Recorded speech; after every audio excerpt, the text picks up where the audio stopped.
All right, well, let's go to Paul Nuttall. We've got him, the Deputy Leader of UKIP at the camp. Paul Nuttall, good morning to you. Have you lost? I can't hear a thing. Oh, Paul Nuttall, can you hear me? Paul Nuttall, can you hear me? No. Andrew, it's really muffled. All right, Paul, let me see if I can speak clearly and you can hear me. Have you lost the by-election? Okay. Well, it looks as if Labour have held this seat. It also looks as though we've also increased our vote share. It looks as if we've halved their majority. So, on the whole, it isn't a bad night for UKIP. Equally, it isn't a great night for the Labour Party because their majority would have been halved. I understand you've said to another channel that Labour, you've accused Labour of, quote, engaging in dangerous identity politics in Oldham West. What did you mean by that? Well, because the Labour Party have focused their campaign on one particular part of the community, and they've ensured that they've got this block vote. I must also say that I've never seen anything like this in my life in terms of postal voting. The postal vote went up by 15% on the day, and I must congratulate the Labour Party for running a very successful postal vote election. But I think it does throw up in the air the whole question of democracy, because, you know, why do we bother having polling days? This election was probably over a week before the election took place, and I think we should go back to a system whereby people have to sign up for postal votes and give a good reason. Either you're infirm, you work on the rigs, you're in the armed forces. What we shouldn't have is postal vote on demand, because I think it's a front of democracy. But what's wrong with getting people to vote by post? If that's the law at the moment, what's wrong with Labour trying to organise its postal vote? All the parties try to organise their postal vote as well as get the vote out on the day, don't they? Yeah, but look, we've had problems in Tower Hamlets with this. We've had problems in Birmingham. I can only foresee more problems to come, particularly in these northern seats in years to come. And I just think that now is the time to say enough is enough, and let's go back to the old system where the vote is decided actually on election day and not a week before the election takes place. But let me just be clear, you are not accusing anybody of any wrongdoing here?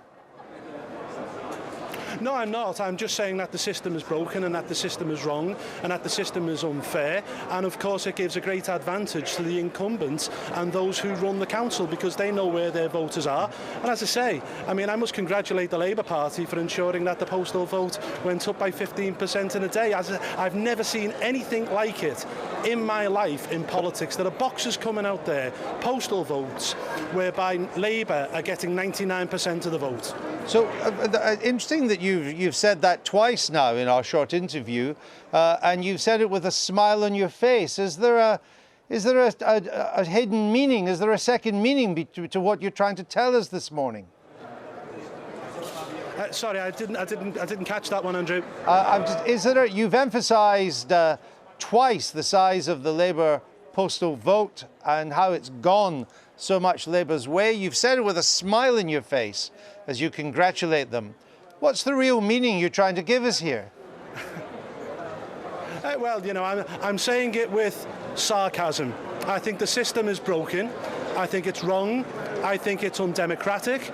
I think that we should just simply go back to the old system whereby the election is decided on the election day, and it isn't decided a week before when there's a whole lot of campaigning to come and people have already voted. I think it's wrong, and I think, you know, if the Conservative government had anything about them, they would instigate some sort of investigation into this system, and I would suggest by the end of that investigation they would do away with it altogether, and we will go back to a system which is befitting of a great democratic country. And on the matter of identity politics, I take it you're referring to the British Asian vote in the constituency. About 25% vote strongly Labour, and it would seem has come out for Labour this time. I mean, all parties try to maximise their support in particular communities. What's wrong with what Labour's done? Well, look, I mean, if you're going to focus your campaign on one particular part of the community, I think you will end up in hock to that community, particularly if your MP has been elected off the back of votes, postal votes, particularly from within that community. And I think it's wrong, and I think it's an affront to democracy. And as I say, I'm not criticising the people here, Andrew. I'm criticising the process of postal voting on demand. Yeah. It was brought in by Tony Blair to push up the turnout in elections. Actually, what it's done, and as you've seen in Tower Hamlets and Birmingham, is it's given an open goal to those who want to cheat the system. Right, that's on the postal votes. I just find I was asking on the identity politics. It's surely not an affront to democracy that British Asians in the constituency have voted in large numbers for a local candidate, not a British Asian himself, but a well-known local candidate with a long council record. That's not an affront to democracy, is it?